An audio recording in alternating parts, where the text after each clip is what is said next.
तर मंत्रिमंडळाचा agenda leak करणाऱ्यांवरती कारवाई करणार असं मुख्यमंत्री देवेंद्र फडणवीस यांनी म्हटलंय। अधिकाऱ्यांना त्यांनी सज्जड दम दिलाय। ठाकरे मुख्यमंत्री असतानाही अजेंडा लीक व्हायचा असं संजय राऊत यांनी म्हटलंय। तेव्हाचे फितूर आणि आता फडणवीसांच्या मंत्रिमंडळात जाऊन बसलेत असा आरोपही संजय राऊतांनी केला। कॅबिनेटचा अजेंडा हा त्या ठिकाणी पूर्णपणे गुप्त असतो, त्याचीच शपथ आपण घेतलेली आहे। याच्यातनं काही लपवण्यासारखं काही नाही, आपण जे नियम आहेत ते नियम आहेत। त्याच्यामुळे आपल्याला देखील माझी विनंती आहे की जी माध्यमं कॅबिनेटच्या आधी अशा प्रकारे कॅबिनेटचा अजेंडा सांगतायत, अजेंडा दाखवतायत, कृपया आपल्या टीआरपी करता किंवा आपल्या खपा करता पेपरच्या अशा प्रकारे या ठिकाणी नियम मोडू नका।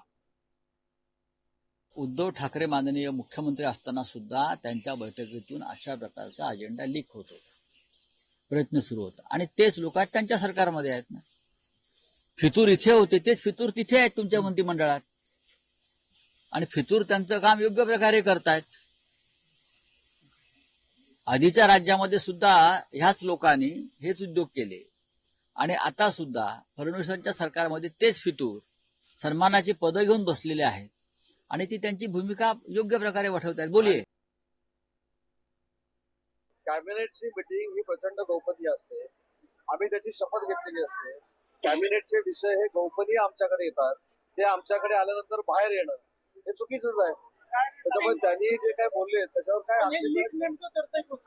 आता ते मला माहित असतं तर मी नाव सांगितलं असतं देवेंद्रजीला।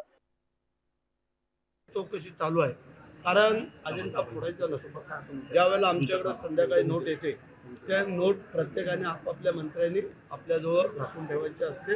त्याचा PS असेल, OAG असेल, कोणी का असेल, त्याने तो उघड करायचा नसतो की उद्याच्या मीटिंगमध्ये काय विषय होणार आहे आणि जे आलेलं आहे ते कळल्यानंतर त्याच्यावरती कारवाई होईल, तो कोणी का असेल।